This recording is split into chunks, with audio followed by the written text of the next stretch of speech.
Hey, good evening, ladies and gentlemen. It says right there that I'm live. Welcome, ladies and gentlemen. It says Wednesday night. I'm live. I appreciate you all being here. Wednesday night, and one of these days, I'm going to have some theme music. One of these days, we're going to get this rocking and rolling in the right way. Professor Bauer is actually who did the intro music for Rocky Stucci's Situation Room. Is creating a lick for me for the opening of my show as we go on with more and more things. So stand by for that. That'll be coming soon. I will not be with Rocky tonight on the Situation Room. There's no insidious reasons for that or anything like that. It's just he's got Robert Bauer on, Professor Bauer, and they're going to have an astrologist, I believe. And just the way our system is set up, when you get four people on that system, it gets a little cluttered. So Rocky and the professor and their guest and astrologist are going to be on tonight. I'll be out in the wings, maybe if I can make it over into the chat room. I'll be out in the wings, maybe if I can. You know, as soon as there's a gap in your schedule, and things change, it gets filled in right away with something else. So I'll probably be around, but Rocky Stucci and Professor Bauer tonight in about 2 hours at 11 p.m. Central Standard Time, midnight Eastern Time, 9 p.m. Left Coast Time. And if you're in Hawaii, I think it's like something like that. I don't know. If you're in Hawaii, I think it's 10 in the morning, and it's next week in Australia. 10 in the morning. So there you go. Welcome everybody who's here. Audrey, I see you there.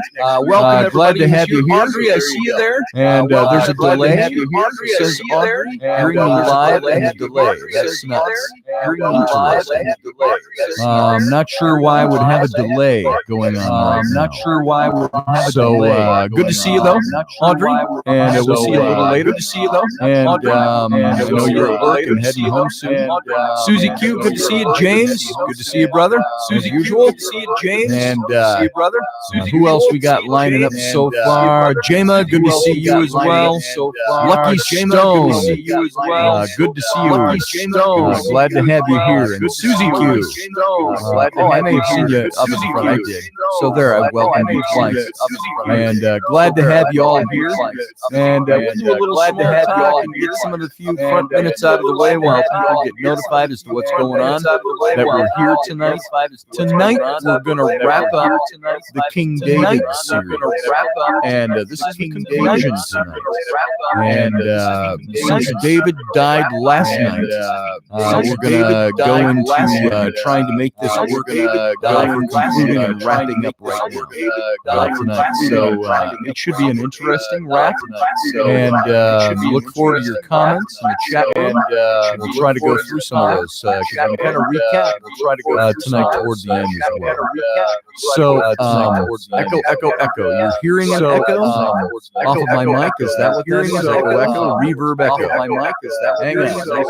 Reverb echo. My mic is that? Hang on. That's odd. That's weird. I've never had that happen. That's odd. That's weird. I've never had that happen with my mic. That's weird. I've never had that happen with my mic. That's weird. I've never had that happen. Nothing strange. With nothing strange. With nothing strange. With nothing strange. With nothing strange. Those are up. Nothing. How is that? Is that any better? How is that? Is that any better? Somebody said that about last night. How is that? Is that any better? Somebody said that about last night. Any better? We said that about last night. Hold on, I'm going to unplug this for a second.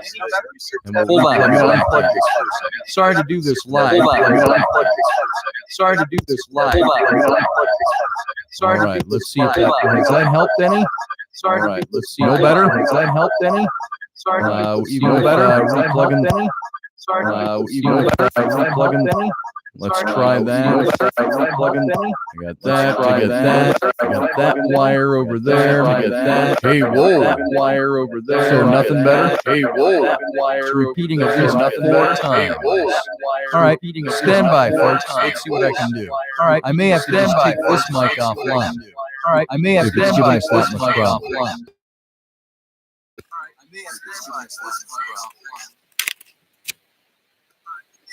Wow, I just unplugged my mic for a second, and I had the sound coming through my computer, and I could hear 4 different things going on.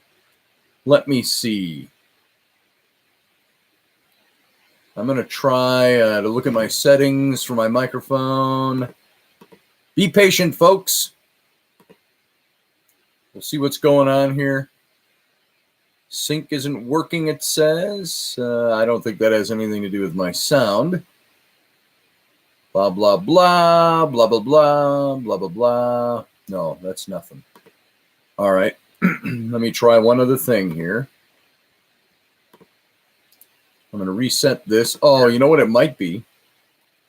Reset this. Oh, you know what it might be? I got it. Hold on. Reset this. Oh, you know what it might be? I got it. All right. My microphone is set. All right. Is that any better, folks? I was getting feedback on this end. Give me a thumbs up or a yay if it's coming in better now. All right, good. Yep, my internal speakers were on my settings, and so it was playing those back on a loop. That's good. Okay, so we're all set. All right, so hopefully everybody understood what was going on at the very beginning. That's funny because I've had it set that way every time I broadcast. So now something was weird, and I had to change the settings out. So there you go. Okay, good. It's working. So let's see. So everybody, welcome. Those I haven't said welcome to, welcome. And we'll get to you. I appreciate your being here. We're going to wrap up. It was too hard to figure out what the hell I was saying at the beginning. We're going to wrap up the David series tonight. I will not be on with Rocky over on the Situation Room, which starts in a little under 2 hours. And he's got the professor on, Professor Bauer, and they're bringing on, Bauer is bringing on some kind of astrologer. And so they're doing a little special thing, and we're just not set up. Well, we could have all 4 of us on there, but it would be a confusing mess of mess. So I'm not going to be there tonight. So, but I might be over there in the chat room and join you all. So, yeah, gremlins are those pesky little buggers in the mix, in the matrix. So trying to figure out how this stuff all works and wires all together sometimes is ridiculous. You think you got it down, and then something else raises its head, and you go, okay, I got to figure out how that problem works now. So there's lots to talk about. Of course, in current events, I had a good talk with a good friend of mine, John Penman. Now, you all know John Penman does my hats, the Penman Hat Company. And he is going to become a new sponsor, by the way, of the Situation Room and also of this program. And so I do want to share with you, go to penmanhats.com. That's Penman, penmanhats.com. And you can take a look at what John Penman does. He's been a hattier for almost 15 years now, I think. And he started off after becoming disabled as a firefighter and started his hat making company. And he started with the Indiana Jones hat because he wanted to make the best movie replica hat of the Indiana Jones hat. And he does everything by hand.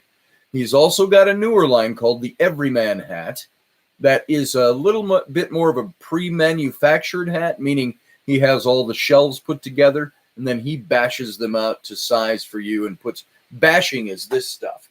If you wonder what bashing is, this would be just a rounded dome hat in its raw form. And bashing is when he puts in the curves, puts in all the creases.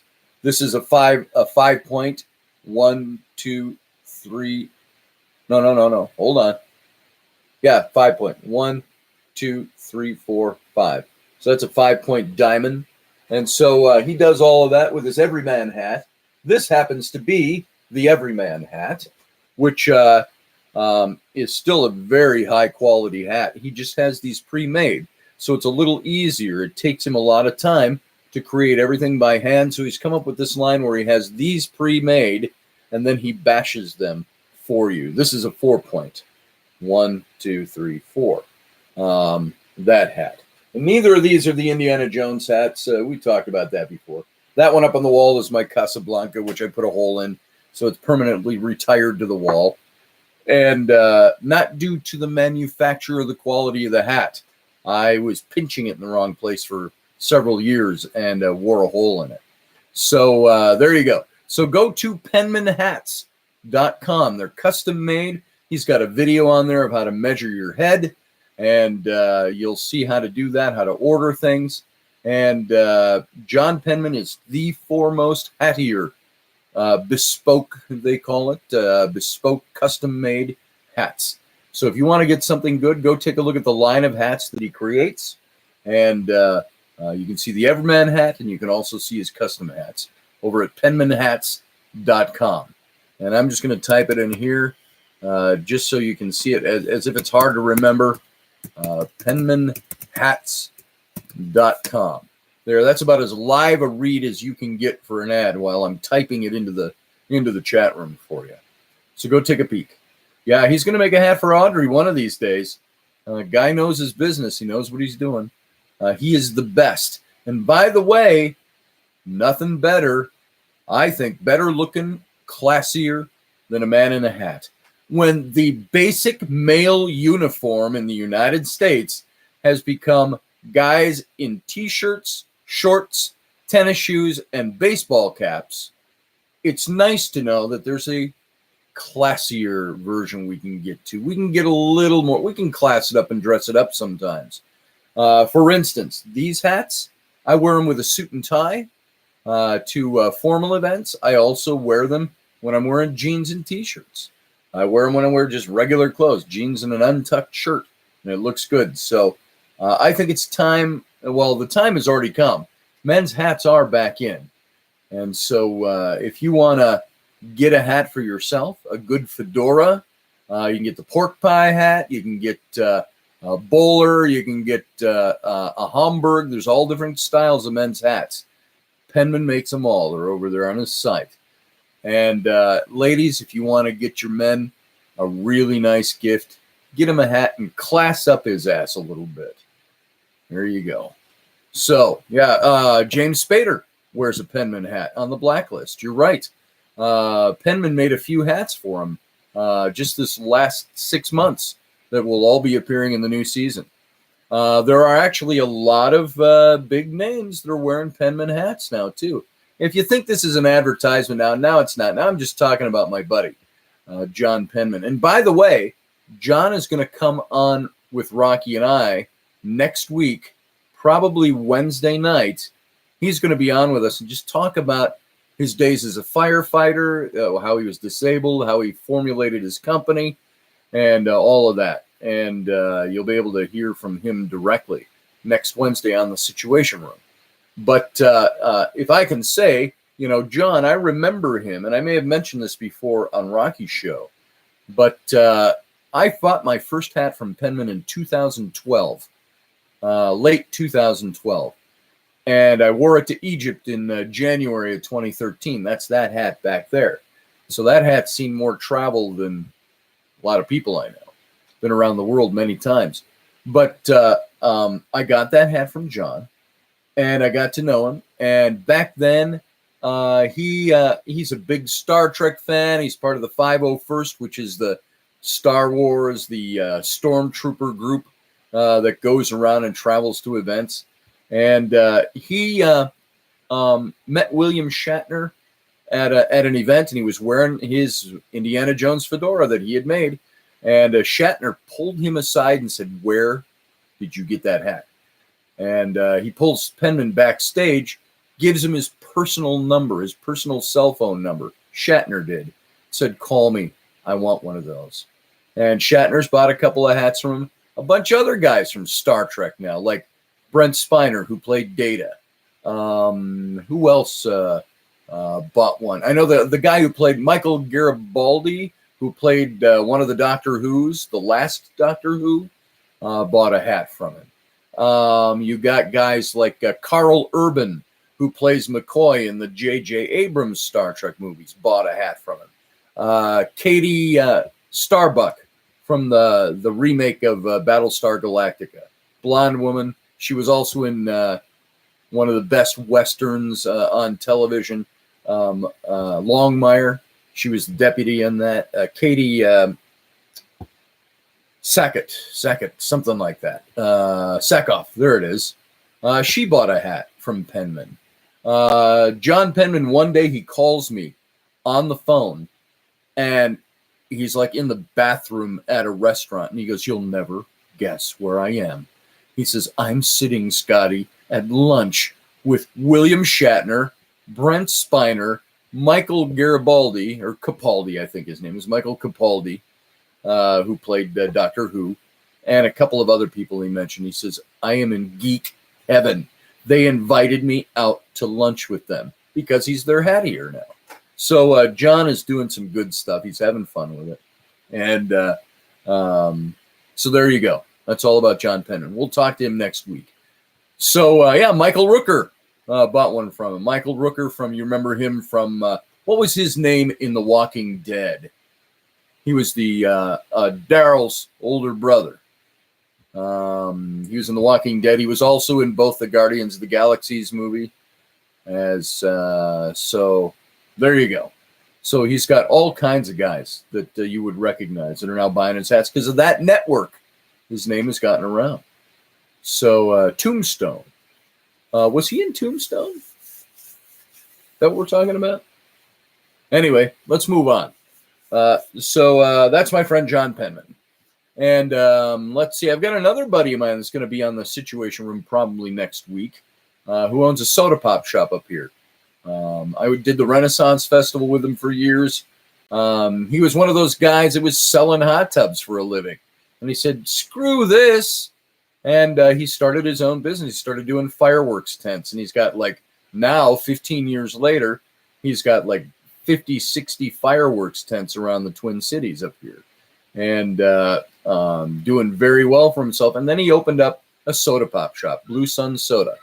And he's doing very well with that. They got like 1,500 different kinds of soda pop.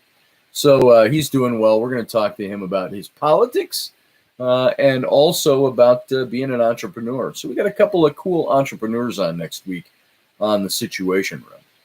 So let's move into stuff that's more germane to what I'll be doing here. I've had a couple of people request, not a dead set request like, please do a, but they said, you know, it might be kind of neat if you went on and did something on Solomon after we're done with David.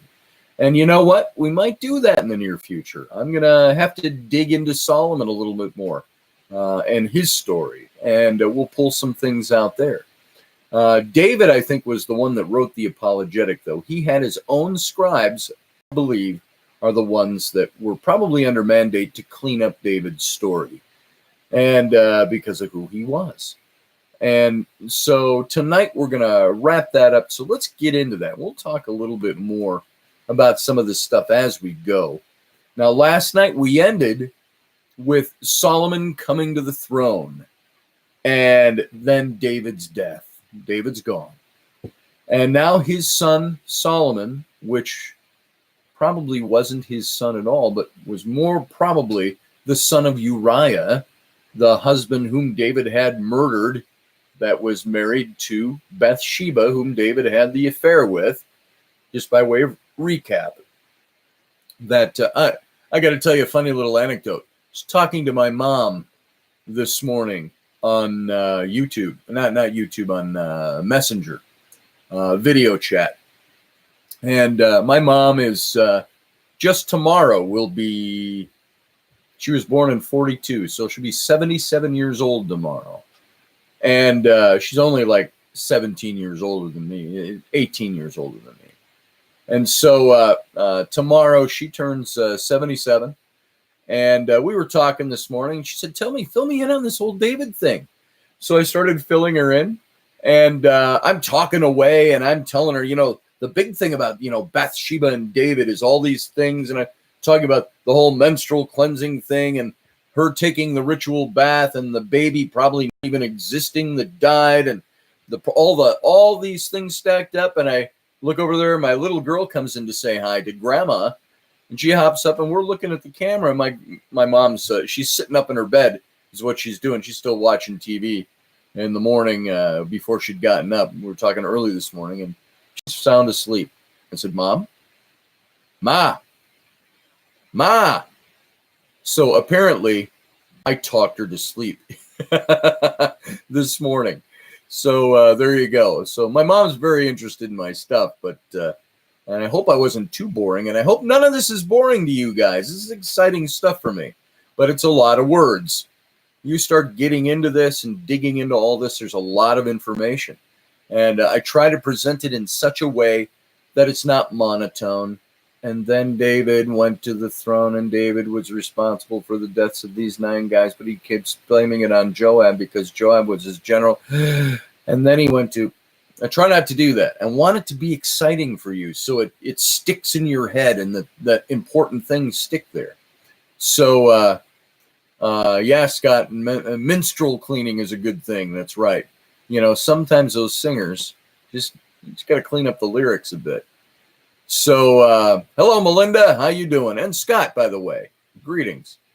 And let's see, have I missed anybody? As long as I'm sitting over here looking. Let's see. Melinda, great to see you. Jeannie, great to see you. There we go. Well, if I see anybody new as I come in here, I got to switch screens back and forth because I got my notes all on my computer. And there's the dirty little secret. When I'm not looking there, I'm looking here at my notes or over here at my notes. So there it is. And it's not a teleprompter, but it's kind of like a teleprompter. So we went through all of this. My mom, I put her to sleep this morning. But in recapping this brought us up to how Solomon, I believe, who is not the son of David, became the next king of Israel in the place of David's third in line to the throne, because the first 2 are dead now. Amnon, who we have the fictional tale of Amnon raping Absalom, the second-born's sister, Tamar, and Absalom being pissed off about then eventually murdering him. And then Absalom leads the revolt. Joab, the general, kills him with a javelin through the chest as Absalom's hanging by his long hair in the tree. He ran under the low tree branches and with his horse or mule or donkey, and got his hair caught in the branches and pulled him out of the saddle. And of course, Joab, David's general, kills him. So now all of this, David's still got 4 other sons, and Adonijah, because David is old and infirmed. He can't really get up out of bed. He's probably mentally non-functional as well. Probably not as lucid as he used to be. My own grandfather, as I mentioned, was like that. And you've probably had people in your own families or that you know, when they get a little older, they'll get something starts going wrong. My grandfather developed in his late 70s some kind of leukemia. And then his mind started slipping after that. It was just rapid. He was diagnosed with this, and in a few months, he deteriorated mentally, and he passed away. And I think this is what you had with David, something like that. And here's Bathsheba, I think, taking advantage of that and gets Solomon anointed king. They probably didn't even need David's permission. But she went in and said, I'm going to remind you that you promised that my son, Solomon, would take the throne. David's like, oh, yeah, okay, let's go. And sends him off to do it. Meanwhile, Adonijah was celebrating and is going to declare himself king, not because I think there was any hatred for his father, but because he knew his father was incapacitated, and he was probably going to look into, probably thinking co-regency, or at least just saying, it's like the captain of a ship. You know, we've got to relieve the captain of command if he's incapacitated. And that's where I think David was. And then, of course, after all of this, Solomon had stolen the crown from David.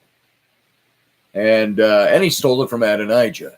Adonijah runs, puts his arms around the horns of the altar at the tabernacle, and which was sanctuary. And so we don't have anything yet about Adonijah's death.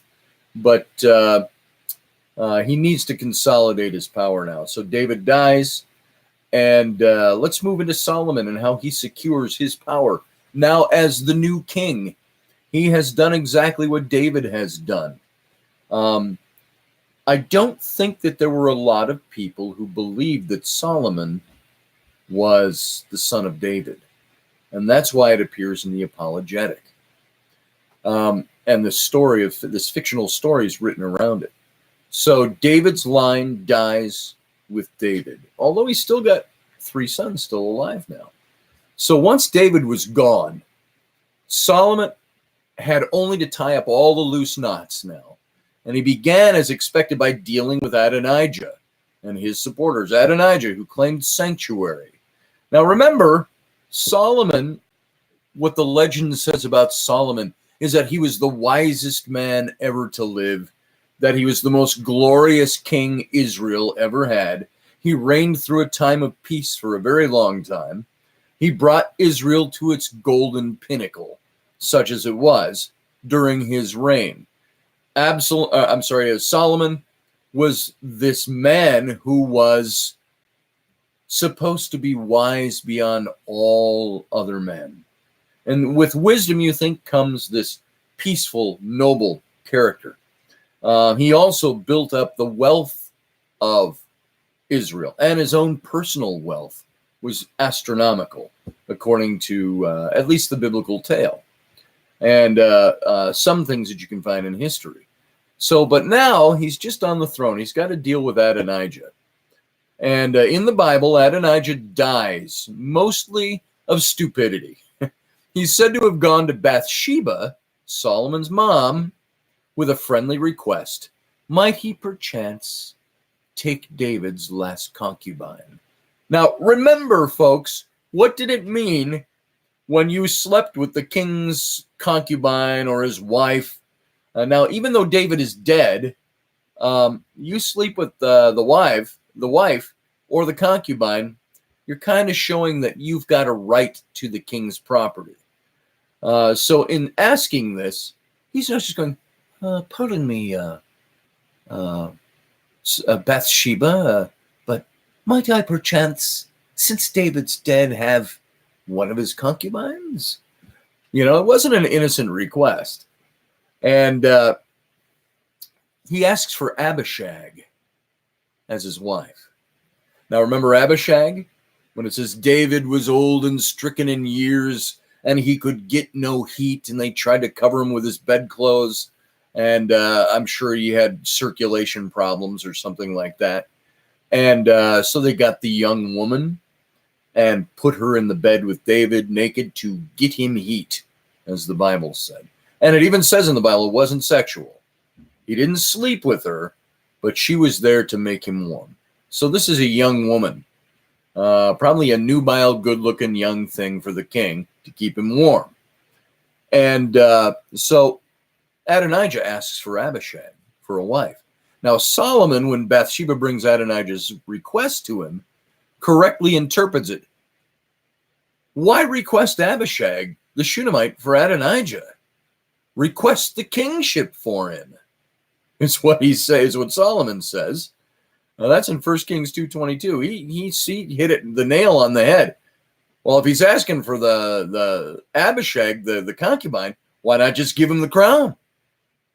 And so for this gross misconduct, Solomon has Benaiah, his general, kill Adonijah. That's how serious this shit was back then. You didn't do that. This is 3,000 years ago. Times were rough. And human flesh was a lot cheaper back then than it is now. And so it's impossible to imagine that Adonijah, who'd been forced to seek sanctuary to save himself from Solomon, should now be so foolish as to try such a blatant attempt at a coup. Solomon had Adonijah killed for the obvious reason. He was the rightful heir to the throne that Solomon had stolen. Solomon's like the seventh son born to David. And the biblical story absolves Solomon of any vindictiveness.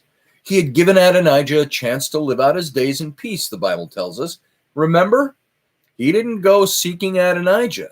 He said, let him live his days out. And it was Adonijah who brought about his own death. Can you say loser? Well, I mean, it's stupid.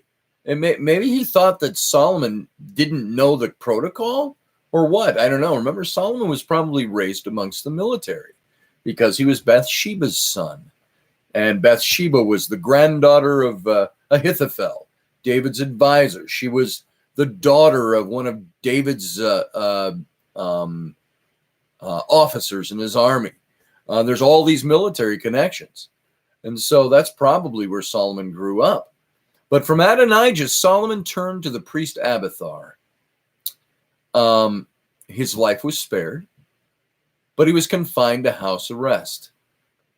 His fellow Adonijah supporter, Joab, however, was less fortunate. After seeing what had happened to Adonijah, by the way, I want to make sure that that's clear. I jumped from Adonijah. Adonijah's dead. It's Benaiah, the priest. He's allowed to live. He was a little more fortunate. But after seeing what had happened to Adonijah, or equally likely even before, Joab tried to seek sanctuary at the altar too, just as Adonijah had. Joab, remember Joab? Joab, the general of David for all of David's days on the throne and before that. And here's Joab. Remember, all the political assassinations and murders are laid at the feet of Joab for the sake of David. That's what the biblical apology tells us. And so Joab tried to seek sanctuary at the altar. And Solomon had been lenient with Adonijah, at least at first. He wouldn't be so with Joab. He sent Benaiah to seize him from the altar and kill him. So Benaiah now goes and drags Joab from the place of sanctuary, which was the altar.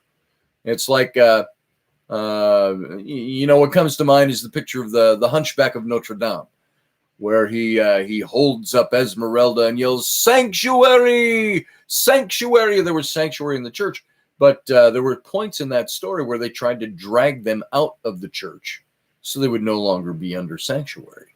So as long as you were in the church, you had sanctuary. So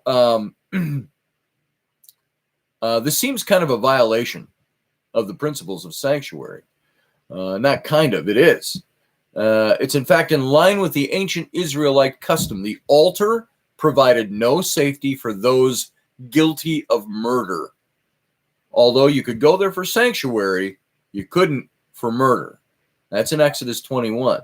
And even if disingenuously, Solomon was perfectly capable of laying the deaths of Abner and Amasa at Joab's feet, Solomon could declare that he had rid Israel of its most dangerous man, without mentioning that Joab was probably most dangerous to Solomon himself.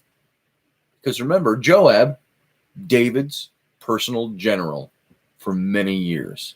So finally, Solomon dealt with Shimei. Remember him? Shimei was confined to a house in Jerusalem away from his home in Benjamin, where he might continue to stir up trouble, and given instructions that were nearly impossible to follow. He wasn't to leave his house ever, ever, ever. And should he leave, he'd die. So he had like permanent sanctuary as long as he stayed inside his house. Then you wonder if a guy like him would every now and then by the moonlight slip out and go, "I'm outside." Ha. But anyway, he's in his house under house arrest. And Solomon only had to wait, is all he had to do. And sure enough, eventually Shimei left in pursuit of some runaway slaves. And like Adonijah and Joab, Shimei died by the sword of Benaiah. Now, I think they probably had somebody watching the house of Shimei. How'd you like to have that job? All you got to do is watch his house. As soon as he steps outside, boom, he's gone. So one group remains that had supported Adonijah, but never appears in the story again. And this is Adonijah's younger brothers, David's other 4 sons. The princes, the other sons of David, they were all invited to Adonijah's feast. Now remember, David had 6 sons by 6 different wives, and then he had sex with Bathsheba, from whom his seventh son was supposed to come from Bathsheba. But remember, it's probably not David's son. That's why it was even harder when Solomon took the throne. He wasn't even a blood son of David, and all the other sons knew this. So the precise makeup of this group is unclear, but the Bible mentions 2 sons born after Adonijah in Hebron, Shephatiah and Ithream. These are Adonijah's sons, and 10 others born in Jerusalem. So Adonijah was pretty prolific, because none is ever mentioned by name again. It's hard to judge whether these lists are historically accurate to even begin with. But it seems safe to say that David had other sons after Adonijah. And they appear not only here, but also in the story of Absalom's murder of Amnon. Remember, the 6 sons. Where David is afraid that Absalom has killed not only his elder brother, but all the other princes as well. Remember that? If David had other sons, what happened to him after Solomon became the king? There's probably not an innocent explanation for their disappearance and their disappearance from the text and the story altogether. I don't think there's any innocent explanation. After Adonijah's death, the rightful heir to David's throne would be the eldest of Adonijah's younger brothers, and so on down the line until they're used up.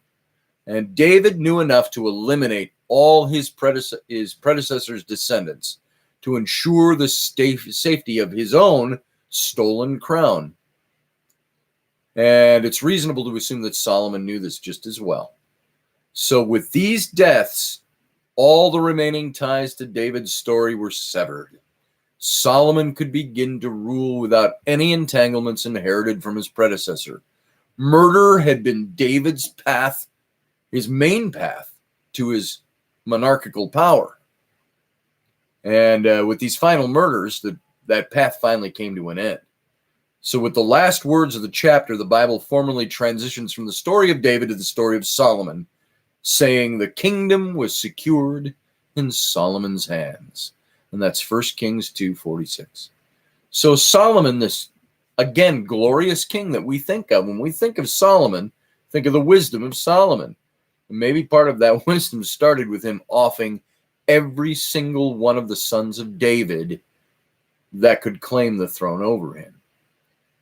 So the Bible story presents the choice of Solomon as David's choice.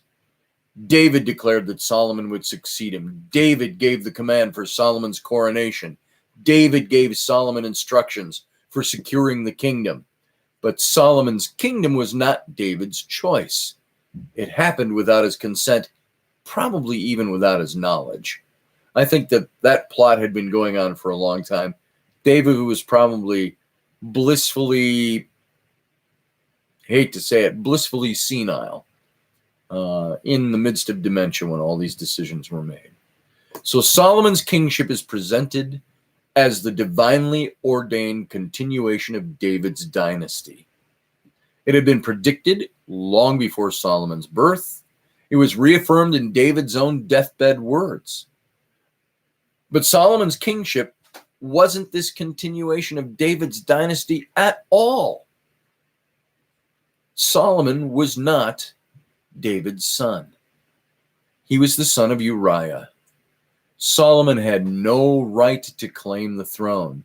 He took it by force from Adonijah, or more accurately, his mom did that. They pulled all the strings, but I think he knew what was going on. I think there was a lot going on around behind the scenes. And the true heir, with the support of the army, was murdered, as well as all the other heirs. And Solomon was nothing more than a usurper. Put that one in your biblical pipe and smoke it. So the biblical authors did all they could to hide these facts, though it must have been recognized by David and Solomon's contemporaries. But generations later, with king after king in Judah tracing his lineage back to David, the man who had created the kingdom of Judah in the first place, the biblical account won the day. And it's prevailed for the past 3,000 years. Now, the realization that Solomon was not David's son has an effect beyond mere historical curiosity. The entire myth of the Davidic dynasty, built up over centuries in ancient Israel, is based on a falsehood. There was no Davidic dynasty at all. The kingdom of Judah in the south, remember Israel in the north, Judah in the south, combined the country of Israel, the nation of Israel. The kingdom of Judah was ruled by a Solomonic dynasty.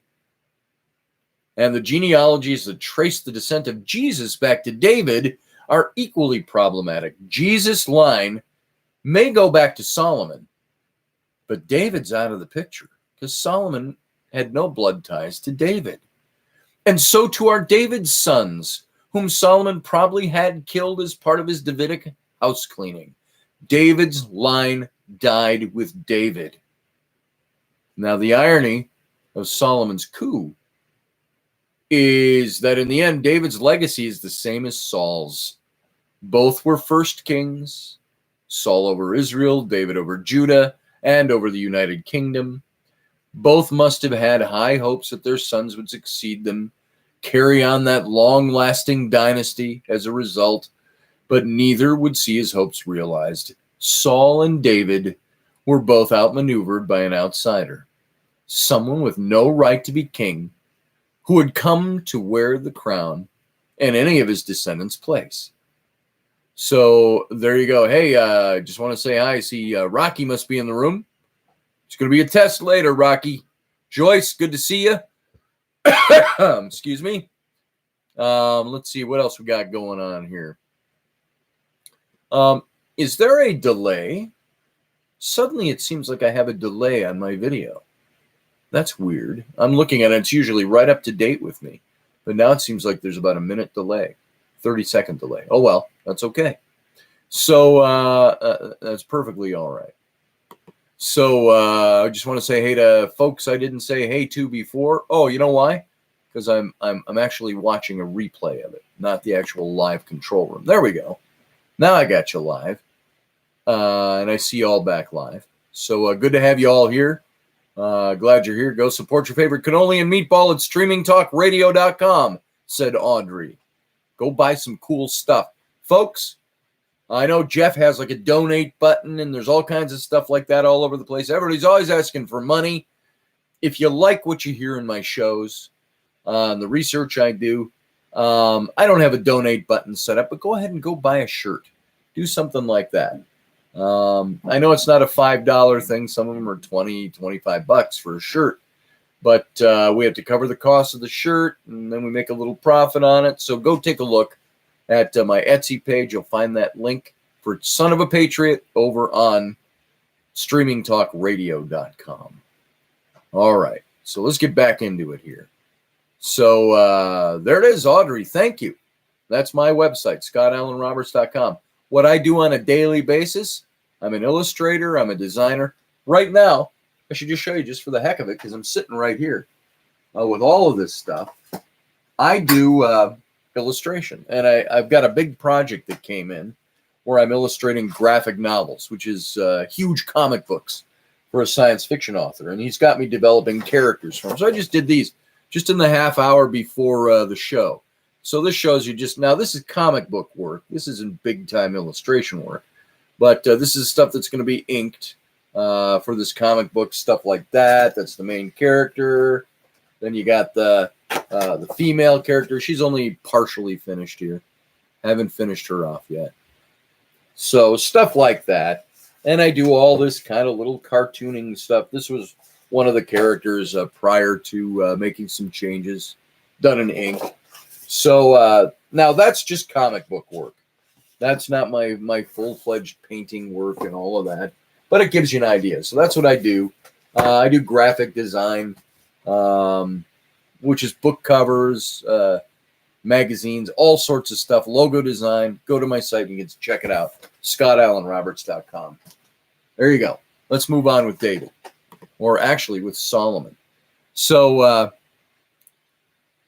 let's get into Solomon's reign. The Israelites who lived through David and Solomon's reigns witnessed this dramatic transformation of their land and their culture. David had created two new kingdoms out of nothing. The kingdom of Judah in the south, previously a region of independent communities, and the united kingdom of Judah and Israel, Israel being in the north. And the inhabitants of Judah may not have felt they needed a king. David imposed the kingship on them anyway, against their will. But once they had it, it was there to stay. And David gave the Judahites a sense of nationhood, an importance that they had never had previously. And along the minor area to the south of Israel's heartland, Judah could now see itself as equal to its northern cousins, even if it would take many, many generations for them to achieve that status fully. In the north, on the other hand, the Israelites were never pleased with having been subsumed into a larger polity. They had their own king once, that was Saul, and with him the hopes for a lasting national identity. David had put that all to a quick end by uniting them with Judah. And in some respects, the notion of that united kingdom, and by the way, you go to Israel today, if you go to visit, that landmass that is Israel, the nation's borders, is basically Judah in the south and Israel in the north. And Samaria in the middle, this little strip, kind of the neutral zone between Israel and Judah. That makes up, so that gives you an idea, and it's roughly the size of Rhode Island, if that, all of Israel. So they had their own king with Saul. David had put that all to an end. And in some respects, the notion of the United Kingdom representing Israel's golden age is really a myth. Israel and Judah were separate polities, and they had separate histories. They had separate traditions. And in David, they had a common king, but not a common cause. And the inhabitants of Israel and Judah did not consider themselves Israelites in the larger sense. They were members of their own tribes, their own clans, their own families. Remember David and Nabal? We started the whole series with that story. Nabal was the clan chieftain of the Calebites. And that's why David killed him, because he he owned all his land and he took his wife, Abigail. So the reluctance of the north to see itself as part of David's kingdom is evident from Shimei's curses. Shimei's throwing rocks. Remember when David's leaving the city of Jerusalem, when Absalom is pulling his coup and his rebellion. From Sheba's rallying cry, and from the renewed separation of Israel and Judah that is yet to come. Shimei was cursing David. And so the combination of the two kingdoms was an accomplishment of David's force and will, and that's it. Not because the people wanted him. It was really the kingdom of David, not the kingdom of Israel. If you remember what became evident in all these scenes, every time David was having a problem or somebody was trying to pull a coup, the people were all running to the coup. You know why? They didn't like David. David didn't have a lot of support in Israel. He held that support by force of will and by the fact that he was representing them militarily and fighting their enemies. So they tolerated him. So memories of independence. Sorry, I got to turn that off. I forget to turn my ringer and my sound off on my phone, folks. So memories of independence have long lives. In our time, we've witnessed what appears to be the disintegration of well-established nations. The USSR, we've seen crumble and come to an end. Czechoslovakia, not to mention the regular cries of those people unable to reassert their independence.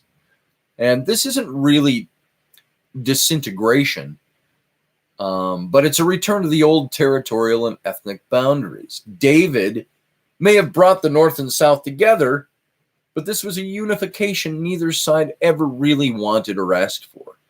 And within 2 generations, when the force of David's personality had faded, one would become 2 again. After Solomon's time, Israel breaks into northern and southern again. Israel in the north, Judah in the south. So it was this united monarchy that David bequeathed to Solomon. David had struggled all his life to create and maintain his own kingdom, and he had little time or energy to do much more with it.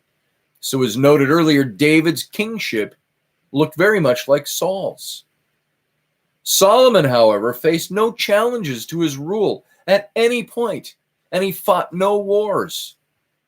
I've got to believe, too, in light of everything we've talked about, that Solomon was much more accepted by the people than David, because the people knew he wasn't David's flesh and blood. And there was nobody else left in David's line or the Saulide line to take the throne. So Solomon's good in their book. So he faced no challenges to his rule. He fought no wars. He lived in this time of amazing, immaculate peace in Israel. He had the freedom to take what David had started and turn Israel into a real state, with centralized rule extending to all the corners of the kingdom. And David transformed Israel from a loose collection of tribes into a legitimate, if incipient, ancient Near Eastern nation. Solomon transformed the kingship from a glorified tribal chiefdom into a true Near Eastern monarchy. So on multiple levels, Solomon built on foundations laid by David. David made some forays into the international relations, including some minor conquests and some tentative diplomatic ties, but he spent most of his energy securing Israel's new borders. And his effort resulted in a state that, during Solomon's reign, became more of a player on the international stage.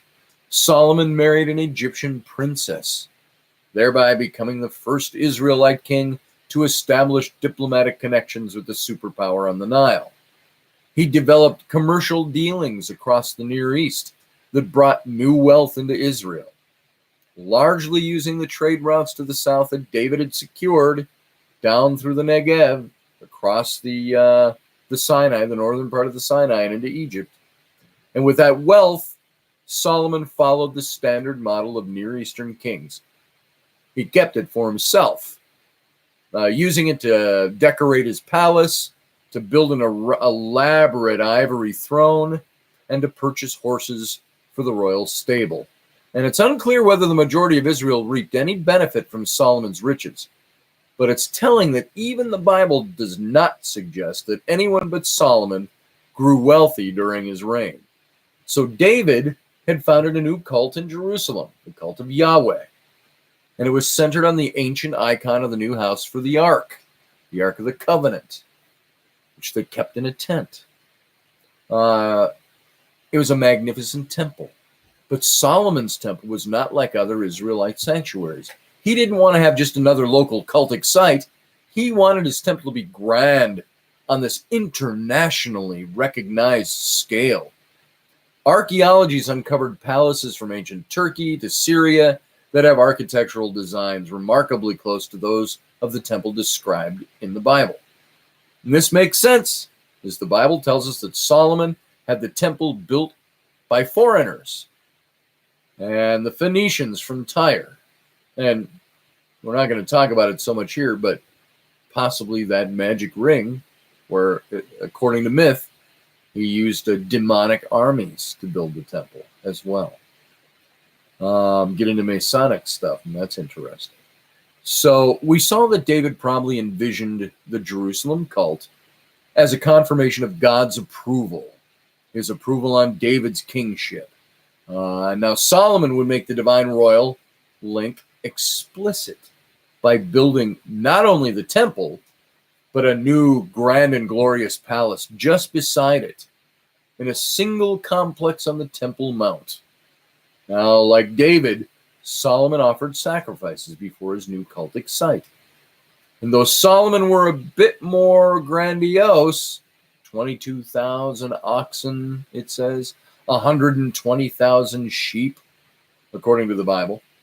Like David, Solomon acted as a priest. He confirmed that this great temple was a royal temple, the cult a royal cult. And Solomon built the temple to be the religious center of the nation. But as king, he was inextricably linked to it. Church and state were anything but separate. So one of the most significant results of David's reign was the end of Israel's own old-fashioned ad hoc tribal armies, which had served Israel for generations. They may not have been the best fighting forces, but they kept the Israelites grounded in their long-established kinship groups and reinforced a communal model of mutual self-defense. The victory of David's royal militia during Absalom's revolt demonstrated the weakness of the old system and inaugurated a new era of centralized royal military. And this is what Solomon sought to do. But there was a popular displeasure. It's reflected in the prophet Samuel's pessimistic prediction of what it would mean for Israel to have a king. He'll take your sons and daughters. He'll appoint them as his charioteers, his horsemen, his concubines, and to run before his chariots. And I think it said that Solomon had 1,000 wives and 700 concubines, or the other way around, 700 wives and 1,000 concubines. Can't remember. That's a lot of chicks to have hanging around the house, I gotta tell you. And he had to have quite a complex built to house that many women who were not only his political wives, but wives for every other reason you can probably imagine. So Saul only had the most insignificant of royal courts, consisting of a few relatives. Same with David. But Solomon had this huge administration. And he's divided the country up into these districts that didn't correspond to the 12 tribes of Israel. Solomon redrew the map of Israel that crossed traditional boundaries. He gerrymandered, in other words. Tribes had their own leaders, their own cultures, their own priorities. And in theory, a tribe could try to secede from the kingdom to return to its independent status, but Solomon would have none of it. Now, the new administrative districts were created mainly for the purpose of taxation. Solomon imposed a tax on the people that hadn't existed before. He will take 1/10 part of your flock, and you shall become his servants. So the military conscription was unwelcome. And by the way, Israel has it today. You grow up in Israel, and you hit 18, you join the army, military, man or woman. It's required. It's mandatory for everybody, with very few exceptions. So Solomon's most significant administrative action was instituting a policy of forced labor, not on conquered peoples, as David had done with Ammon, but on Israel itself, specifically on the northern kingdom. Solomon undertook major building projects, not only the temple and the palace, but new fortifications of major cities throughout Israel. And at 3 sites in particular, Hatzor, Megiddo, and Gezer, archaeological excavations revealed what some believe to be the remains of Solomon's construction projects. The massive walls and gates that were built under Solomon are on a scale far beyond anything Israel had known before. By the way, those 3 cities have a 6-chambered gate system, which archaeologists in recent years uncovered to find that they wanted to see it. And sure enough, you put these all together, they were all built under the same type of design that was uncommon to the region. And so this is probably Solomonic device where you're seeing these gates and these cities. So in the end, it was all these administrative impositions of taxation, forced labor, that would undo all of David and Solomon's achievements. Because after Solomon's death, the leaders of the northern tribes came to his son Rehoboam and demanded that Solomon's policies be reversed. Your father made our yoke heavy. Now lighten the harsh labor of your father and the heavy yoke that he laid on us, and we'll serve you. Rehoboam refused. Israel seceded, returning to the independence it had known before David. Rehoboam wasn't strong enough to recapture them. Solomon's descendants would continue to rule Judah from David's capital in Jerusalem, but the 2 kingdoms would never again be unified after Solomon's death. Sorry, I got bugs in here, or a bug. So David created something new in Israel, a legitimate state with secure borders, increasing international recognition. Solomon took David's emerging nation and tried to bring it to the standards of the great powers of the region. And where Solomon sat on the throne, this meant enhancing the kingship so that it no longer resembled a tribal chiefdom. So this meant having a magnificent temple and palace. This meant military conscription. This meant taxation. This meant royally sponsored building projects, even if they had to be built on the backs of the people. Israel was not ready for those changes and did not take to them very well. Lasted 1 generation, Solomon's lifetime and rule. It had survived, and in its provincial way, thrived under its traditional tribal system. The Israelites saw the new style of monarchy as an imposition on their liberty. Go figure. So forcing them into unfamiliar cultural patterns for ends that seemed not to benefit them at all. It only benefited the king. So David, and especially the great Solomon, were ahead of their time, so to speak. The cost of their innovation was the disintegration of the nation David had worked so hard to create. And that's all we're going to really say about Solomon's reign. I do want to, I want to get into the conclusion of this, but before I do that, I want to read something to you here out of my Bible, and it's the King James is what I have here. Well, you know what? Why don't I call up a little different version? Yeah, shovel-ready jobs, that's for sure, Scott. So I'm going to go to Ecclesiastes. Let's see if I can find this for you. Book of Ecclesiastes. This is the book written by Solomon. And let's see if I can get to the KJV version. Oh, this is KJV. I didn't want KJV. Let's find... I want to go to a different version. See if it'll let me here on this website. Nah, this is a King James Bible. Let's go to patience with me for a second. Bible Gateway, I think it is, .com.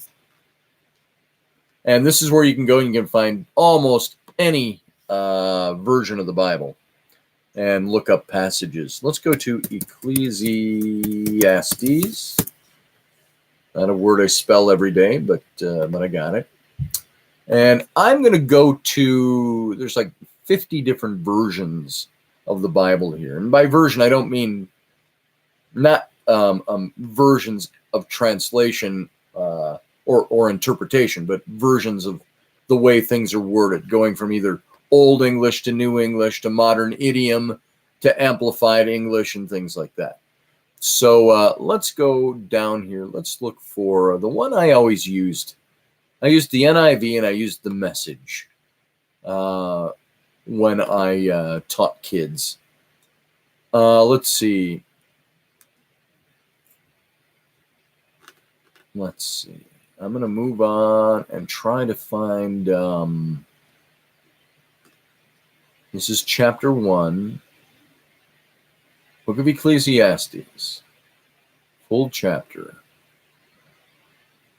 All right, this is going to give me a little bit of problem. Hang on with me, and we'll just talk. We'll talk amongst ourselves as we're reading through here. It starts like this: the quester. This is Solomon. It says, these are the words of the quester, David's son and king in Jerusalem. The quester, the seeker, the one who is looking. This is Solomon. He writes, smoke, nothing but smoke. That's what the quester says. There's nothing to anything. It's all smoke. What's there to show for a lifetime of work? A lifetime of working your fingers to the bone? One generation goes its way, the next one arrives, but nothing changes. It's business as usual for old planet Earth. The sun, and you'll see this is a modern idiom Bible that I like using. The sun comes up and the sun goes down, and does it again and again, the same old round. The wind blows south, the wind blows north, around and around and around it blows, blowing this way, then that, the whirling erratic wind, All the rivers flow into the sea, but the sea never fills up.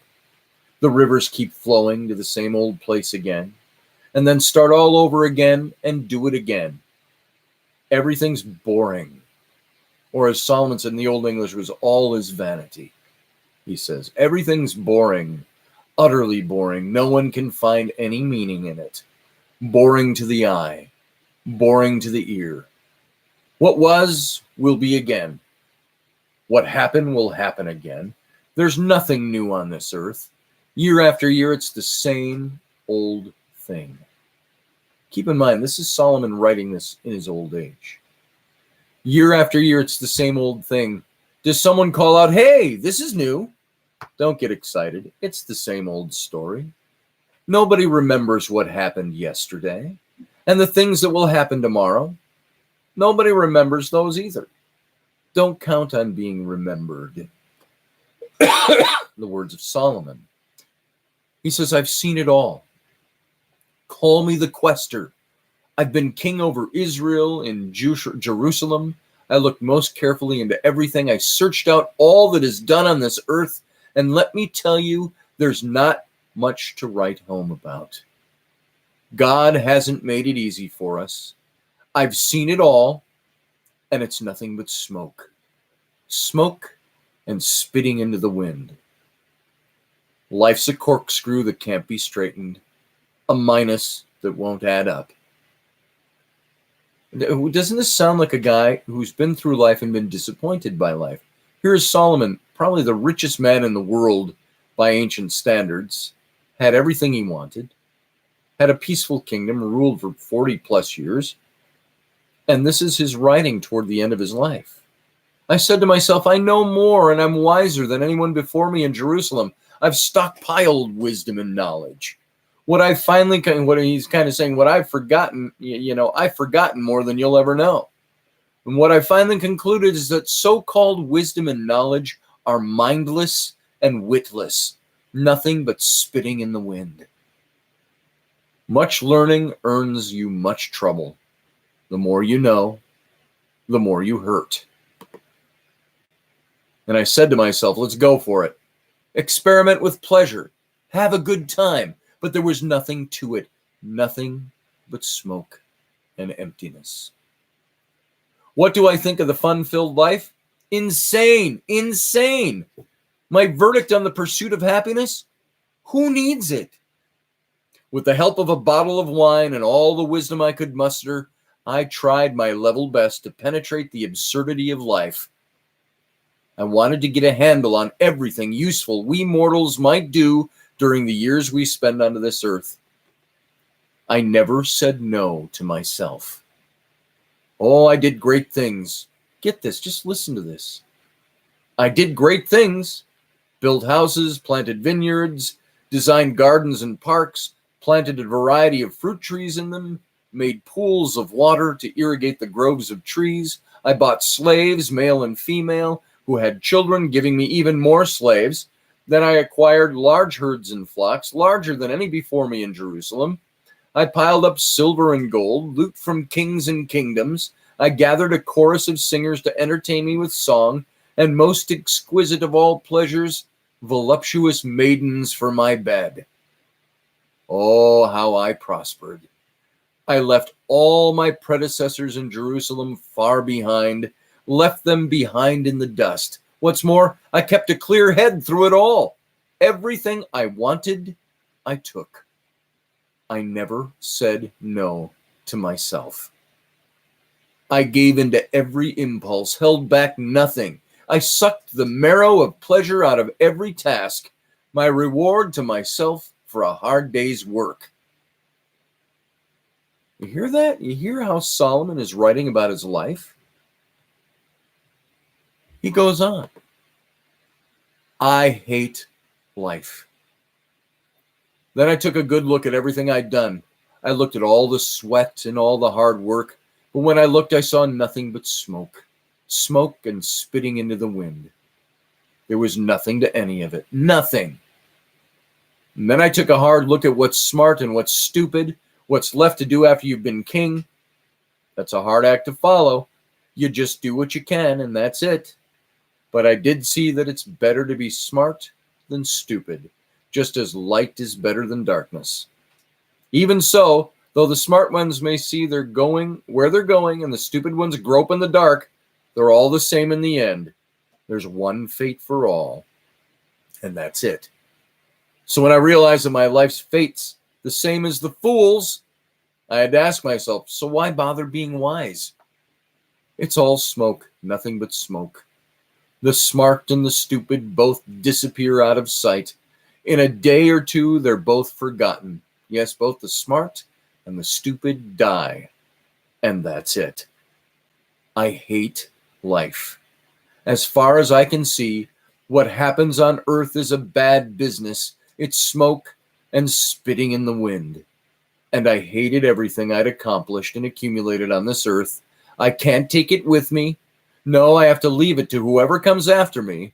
Whether they're worthy or worthless, and who's to tell, they'll take over the earthly results of my intense thinking and hard work. Smoke. That's when I called it quits, gave up on everything that could be hoped for on this earth. That's the point. What's the point of working your fingers to the bone if you hand over what you work for to somebody who never lifted a finger for it? Smoke. That's what it is. A sad business from start to finish. So what do you get from a life of hard labor, pain, and grief from dawn to dusk? Never a decent night's rest. Nothing but smoke. The best you can do with your life is have a good time and get by the best way you can. The way I see it, that's it. Divine fate. Whether we feast or fast, it's up to God. God may give wisdom and knowledge and joy to his favorites, but sinners are assigned a life of hard labor and end up turning their wages over to God's favorites. Nothing but smoke and spitting in the wind. And then there's that famous chapter, and this is a more modern idiom version. And who was it that sang the song, to everything turn, turn, turn? Can't remember who sang that, what 60s group did that. But this is that famous chapter that's taken from. Now, it's in modern idiom, so it'll sound different. There's a right time for everything, Solomon says. There's an opportune time to do things, a right time for everything on earth, a right time for birth and another for death, a right time to plant and another to reap, a right time to kill and another to heal, a right time to destroy and another to construct, a right time to cry and another to laugh, a right time to lament and another to cheer, a right time to make love and another to abstain, a right time to embrace and another to part, a right time to search and another to count your losses, a right time to hold on and another to let go, a right time to rip out and another to mend, a right time to shut up, hashtag shut up, and another to speak up, a right time to love and a right time to hate, a right time to wage war, and a right time to make peace. But in the end, does it really make a difference what anybody does? I've had a good look at what God has given us to do, busy work mostly. True, God made everything beautiful in itself and in its time, but he's left us in the dark, so we can never know what God is up to. This is Solomon saying this. Whether he's coming or going, I've decided that there's nothing better to do than to go ahead and have a good time and get the most you can out of life. That's it. Eat, drink, and make the most of your job. It's God's gift. I've also concluded that whatever God does, that's the way it's going to be. Always. No addition, no subtraction. God's done it. That's it. That's so we'll quit asking questions and simply worship him in holy fear. Whatever was, is. Whatever will be, is. That's how it always is with God. Now I'm going to skip way ahead because I want to hit, he talks about slow suicide. I turn my attention to the outrageous violence that takes place on this planet, the tears of victims, no one to comfort them, the iron grip of oppressors, no one to rescue the victims from them. So I congratulated the dead who are already dead instead of the living who are still alive. But luckier than the dead or the living is the person who's never even been, who has never seen the bad business that takes place on this earth. The fool sits back and takes it easy. The sloth is slow suicide. So now this keeps going on and keeps going on.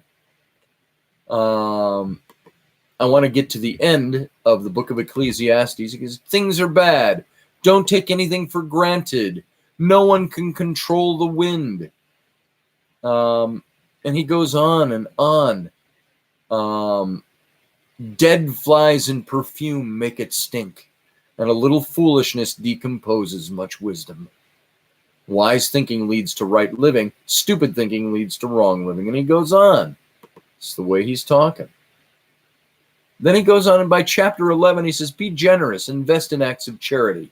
Charity yields high returns. Don't hoard your goods, and so on. And then he says, before the years take their toll, oh, how sweet the light of day, and how wonderful to live in the sunshine. Even if you live a long time, don't take a single day for granted. Take delight in each light-filled hour, remembering that there will also be many dark days and that most of what comes your way is smoke. You who are young, make the most of your youth. Relish your youthful vigor. Follow the impulses of your heart. If something looks good to you, pursue it. But know also that not just anything goes. You have to answer to God for every last bit of it. Live footloose and fancy-free. You won't be young forever. Youth lasts about as long as smoke. And then there's the conclusion of the book of Ecclesiastes in chapter 12. Honor and enjoy your Creator while you're still young, before the years take their toll and your vigor wanes, before your vision dims and the world blurs, and the winter years keep you close to the fire. In old age, your body no longer serves you so well. Muscles slacken, grip weakens, joints stiffen. The shades are pulled down on the world. You can't come up and go at will. Things grind to a halt. The hum of the household fades away. You're weakened now by birdsong. Hikes to the mountains are a thing of the past. Even a stroll down the road has its terrors. Your hair turns apple blossom white, adorning a fragile and impotent matchstick body. Yes, you're well on your way to eternal rest, while your friends make plans for your funeral. He's so, what's the word I'm looking for?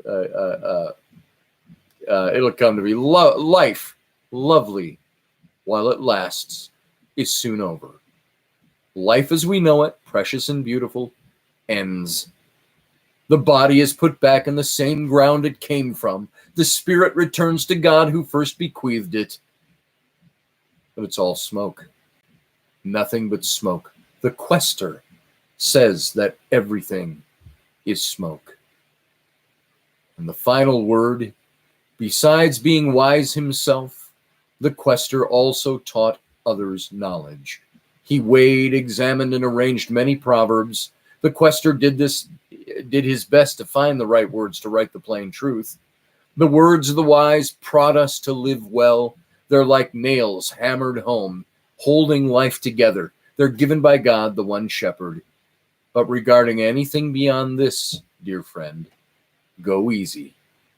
There's no end to the publishing of books, and constant study wears you out, so you're no good for anything else. The last and final word is this: fear God, do what he tells you, and that's it. Eventually, God will bring everything that we do out into the open and judge it according to its hidden intent, whether it's good or evil. Boom. End of his book. This is what Solomon wrote in his old age about his life, his glorious life. So, and that sounded very cynical about life. Saying the end of it all is fear God, you're going to die anyway. How's that for life? From the wisest man on the planet. So, in conclusion, now, let's get into this for just a few minutes, and we'll be done. Let me find my place in my notes. That the process of constructing David's legacy began even before his death. With the composition of the pro-life apology, pro-David, pro-life, the pro-David apology, which we've been concerned with here. As we saw in all these previous lessons and episodes we put together, the narrative of David's decline and death in the first chapters of 1 Kings is intrinsically connected with the story of Solomon's rise to power. Presents David, who's confused and easily taken advantage of, which hardly seems to serve an apologetic purpose with regard to David. Instead, this story needs to establish Solomon's credential to rule, rather than defend David against any charges. So, the story of David's last days belong not to David's apology, but to Solomon's. David's apology thus properly ends before his death, shortly after he has resumed power in the wake of Absalom's rebellion. This is probably when we should date the composition of the apology as well. It dates to the time after Absalom's rebellion. It shouldn't be any surprise to us that the apology was written even while David was still on the throne. Duh. Just look at what it says about him. And although the narrative glorifies David, its main purpose is to exculpate him, to defend him against accusations leveled by his counterparts and his contemporaries, that he was a murderer and, most important, a usurper. The apology defends David's right to sit on the throne after his death. The arguments on both sides would be moot. It's likely that it was Absalom's revolt that occasioned the composition of the apology. When David first became king, although he was a usurper, his power was undeniable. His military strength, his political savvy, forced Judah and Israel to accept him as their ruler. And in such a circumstance, an apology would hardly be warranted. Even if David was an illegitimate king, the people had no means of doing anything about it.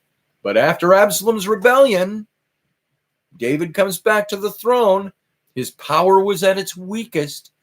Even the Bible acknowledges that many people in both Judah and Israel didn't like him. They were reluctant to return to David.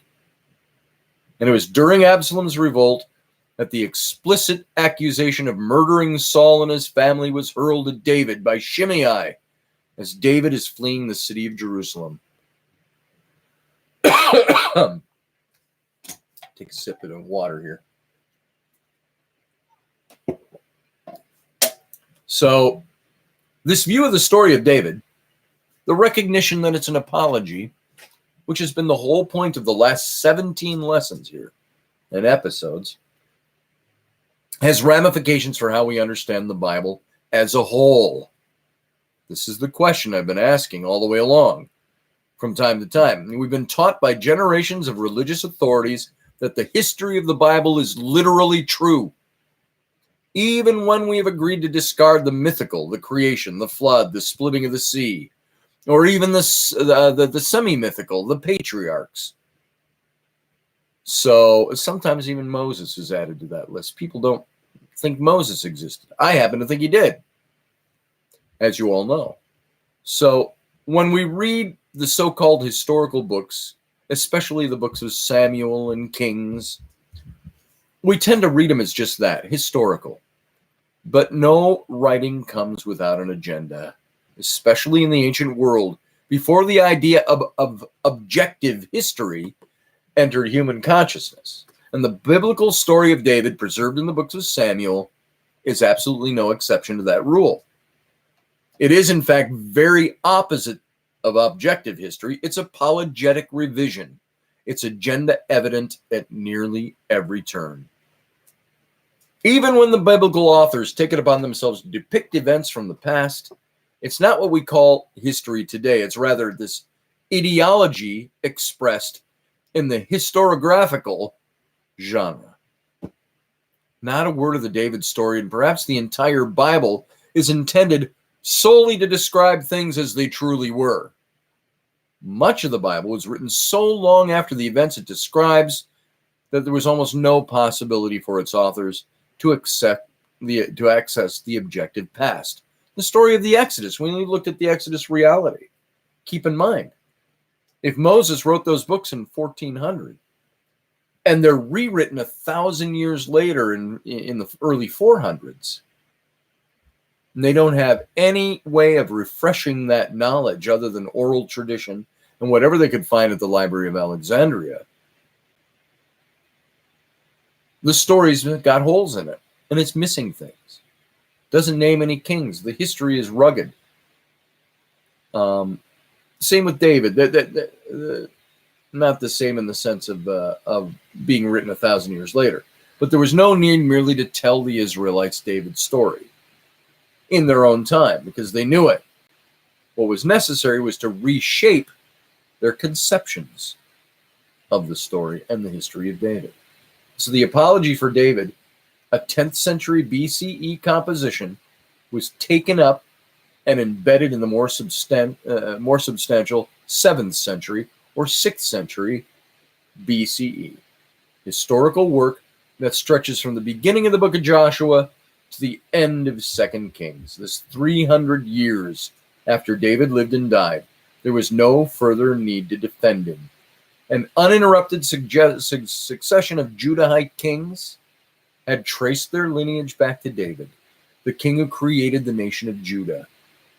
He was their founder both nationally, geographically, genealogically, and the success of their family in holding on to the crown, especially in contrast to the political volatile northern kingdom, Israel, was evidence enough of David's greatness and God's favor toward him, according to the authors. And it's from this later viewpoint that we get the explicit theologizing of David's dynasty. Your house and your kingship shall be secure before me. Your throne shall be established forever, said 2 Samuel 7. The 7th or 6th century authors are responsible for David's final speech to Solomon, which was heavily influenced by the contemporary book of Deuteronomy. Yahweh will fulfill the promise that he made concerning me. If your descendants are scrupulous in their conduct, walking before me faithfully, with all their heart and soul, there will never cease to be one of your descendants on the throne of Israel. And it's these later writers reconstructing the book of Samuel, the Old Testament, that show David reconfigured as blameless, actively righteous, a model against whom all future kings were to be gauged and judged. It says in 1 Kings 14, "You have not been like my servant David, who kept my commandments and followed me with all his heart, doing only that which was right in my eyes," said God to one of the kings that descended him. Even the most ardently pro-David authors of the 10th century BCE apology could not have said such a thing. But time heals all wounds. It gets glossed over. And in the 4th century BC, after Israel had returned from the Babylonian exile and the temple was rebuilt, the need was felt for a new recounting of Israel's history. Long past was the need to David's legitimate kingship. The Israel that existed now was David's Israel, and he was to be emphatically glorified as the nation's founding hero. And this was the Septuagint when that was written. So the new narrative of David's life was based on the apology from the books of Samuel. But every story that might make David look anything less than perfect was excised. In the retelling of Chronicles, therefore, no mention is made of David's service under Saul. No mention is made of his flight to the wilderness, the death of Nabal, David's time with the Philistines, his affair with Bathsheba and Uriah's death, the death of Amnon, Absalom's revolt, or the conflict between Solomon and Adonijah. This, in Chronicles, whitewashed David in Chronicles is presented as the perfect king. And since the 4th century, the institution of kingship in Israel had ended and been replaced by a temple-centered leadership. Extra attention was paid to David's role as the founder of the Jerusalem cult. And it was carried on through Solomon. But David was the architect. while Solomon was the foreman of building the temple. So by the end of the Old Testament period, Israel was truly David's nation. Both politically and religiously, dreams of Israel's future glory were pinned to the renewal of David's kingship. At the echelon, or at the end of time, says the prophet Zechariah, Yahweh will shield the inhabitants of Jerusalem. The feeblest of them shall be in that day like David, and the house of David like a divine being, like a messenger of Yahweh before them. And I just got the notification that Situation Room starts in 30 minutes. So we're going to go for a few more minutes, and we'll be done as soon as I wrap this up.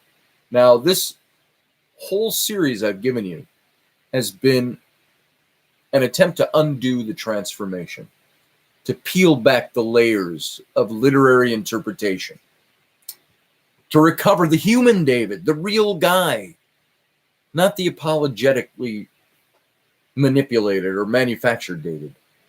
We're now in a position to think more broadly about his life, what he accomplished, and at what costs. On a personal level, David achieved what most only dream of. He rose from the humblest of beginnings and became the most powerful man whom Israel had ever known. He proved himself to be a superior military strategist, a brilliant political tactician. And perhaps more important, David changed the face of Israel. He coalesced the scattered communities of Judah into a kingdom, one that would last for more than 400 years. Longer even than its historically dominant northern counterpart. He unified Israel and Judah under a single crown, a union that no one had before accomplished. He took away threats. He neutralized enemies. He reshaped Israel. But there was significant loss along the way. Success rarely comes without a price. So the sublimation of the once independent northern tribes into David's unified kingdom occasioned this great resentment against David and Judah. And they had these territories that coexisted peacefully long before David came along. He kind of made that go away. So David began the process of unraveling the fabric of traditional Israelite tribal society, and he put an end to the long-standing tribal armies. You see what Solomon did when he came to the throne. And so amid all the national upheaval, David's kingship we created, we can't forget the human toll. As David gained power, many people died or were murdered. Nabal, Saul, Jonathan, Abner, Ishbal, Rechab, Baanah, Uriah, Amnon, Absalom, Amasa, Ahithophel, Sheba. All these guys were killed. And it benefited David each time. Those are just the ones we know from the stories. There were surely many, many others, including Saul's remaining sons, his remaining grandsons. David and his militia must have slain hundreds, if not thousands, of opponents over the years, often Israelites, from David's time in Philistia to Absalom's revolt. Communities were destroyed. The Jebusites were destroyed when David conquered Jerusalem, the longtime inhabitants of that region. They saw their entire culture wiped away so that David could have a new capital and launch his own cult of Yahweh. We have no first-person reports of David's life, no personal letters that might shed light on his character. We only have his actions. And it's by what he did that we can assess what kind of man he was. He was not kind. He was not generous. He was not loving. He was not faithful or fair. He was not honorable. He was not trustworthy.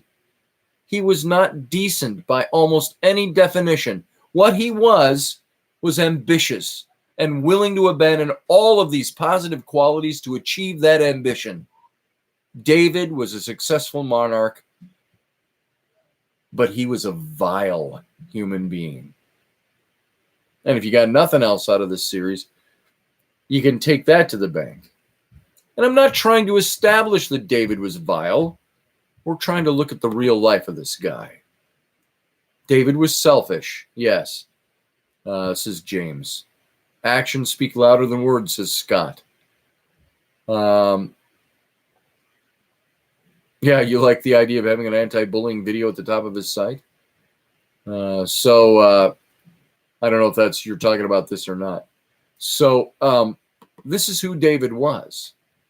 He was no different from any aspiring monarch. I said a long time ago, before I did any of this research, I used to talk about David and said, David, remember first, was a Middle Eastern monarch in the making. And he was probably not the tender guy we like to ascribe to him in our churches and in our synagogues. He was a usurper. All of his actions can be seen as in line with the standards of his days, as no more realpolitik, and that to castigate him too strongly would be to ignore his context, his historical context, his cultural context, his traditional context. David did what people in David's position did back then. The first part of this is true enough. David was not only the person of the ancient Near East to use murder as a stepping stone to power, but to absolve him from this reason carries a faint whiff of moral relativism. Just because some people murdered to gain power in the ancient world, just as today, but to absolve him for any of these of this reason is wrong. It doesn't mean it was a culturally acceptable thing. Most people were not murdering others left and right in an attempt to become the king. They sacrificed potential power in exchange for the social good. And it should be remembered the particular society in which David lived was very clear about its intolerance for murder. He who fatally strikes a man shall be put to death, Exodus 21 says. Whoever sheds the blood of man, by man shall his blood be shed, for in his image did God make man, Genesis 9:6. Indeed, the very lengths to which the biblical authors go to absolve David of these murders and the curses against Joab that they put into David's mouth demonstrate the cultural values of the ancient Israelites. David, even in his own day, was considered guilty of horrific crimes. We can't judge him any differently. And no one wishes to claim as their founding figure a usurper, a traitor, a murderer. Yet this is the situation we face. This is who David was. He was a great warrior on top of that, though. And he did all these things out of the act of his will. You could essentially ignore it, take a very Machiavellian stance to David, that the ends justifies the means. We could worry less about how David accomplished what he did and instead recognize what those accomplishments ended up meaning. By both creating a kingdom of Judah, bringing it together with the northern kingdom of Israel under a single crown, David gave Israel a sense of nationhood that it would not otherwise have had.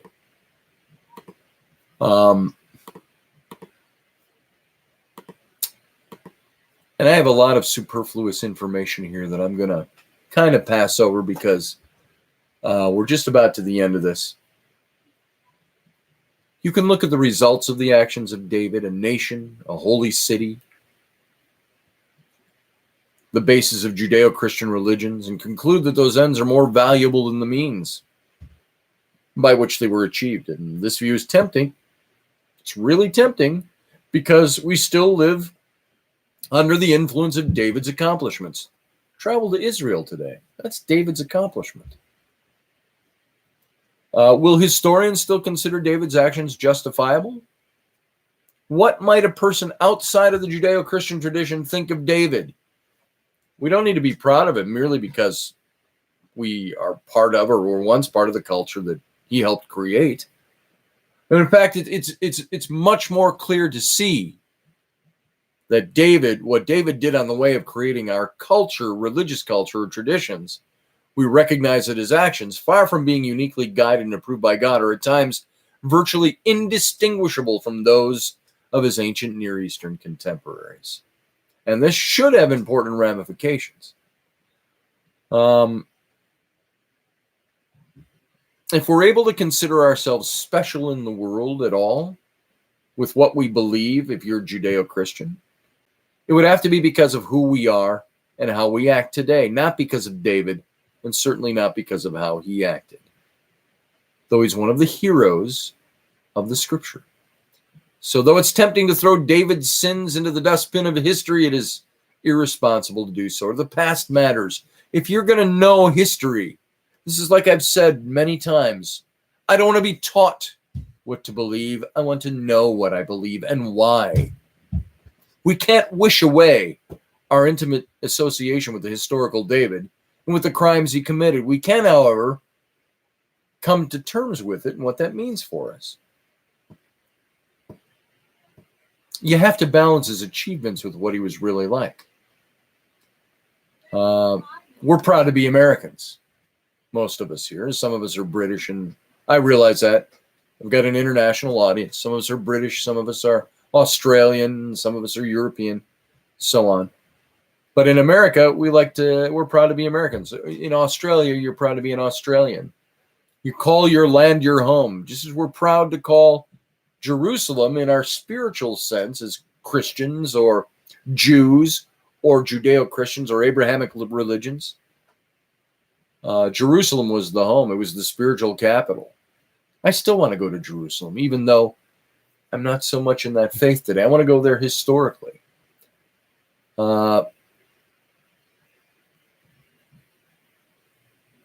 Moral ambivalence is, in short, the sign of a maturing in way, if yet not fully mature society. The David of history was who he was, and he did what he did. There's nothing we can do to change that. The David of legend, however, is a cultural construction. He's a product not of historical reality, but of our own self-definition, and that of those who have preceded us. Recognition of the disconnect between the historical David and the legendary David is crucially important. The very fact that we have reconstructed David is meaningful. When we understand his humanity, when we see David clearly as a product of and a participant in a world very different from our own, the choices we've made in our own systems of values and behavior are brought into sharp relief. Our traditions, of which we cannot approve, the things we cannot accept as part of our cultural fabric, need to be looked at. That's what the study of a life like this does, what the study of an apologetic like this does. Our morals and our actions are not mere replicas of those of the ancient world. We're evolved out of the ancient world. We have to grow as a culture. In the end, perhaps the healthiest and truest way to deal with the import of the historical David is to accept, maybe even gladly, that he was a fairly dislikable man. We know enough about the ancient world to know that many aspects of it stand in opposition to our own cultural standards. Slavery, the treatment of women, bloody animal sacrifices, monarchy itself, to name only the most obvious. For all our reverence of it, none of us would want to live in the world of the Bible. We've unindoctrinated ourselves from that world. We've spent the past 3,000 years evolving as a culture from the time of David, developing, cultivating values that we hold dear, that we teach our children, and that we inscribed in our cherished documents. The difference between David, the David we want to see, and the David we have created, or that was created for us, and the David who actually walked the earth 3,000 years ago is the difference between the world that we have chosen to become and the world that we've left behind. If the historical David didn't strike us as problematic, it would speak rather badly of our cultural growth in the intervening millennia. The more we can see that David is not like us, but is deeply different, the more we can recognize how far we've come. An appreciation of history allows us to see ourselves more clearly. This is why I love history. It sheds light on the present. David, King of Israel, lives and endures. It's an old song in Jewish tradition.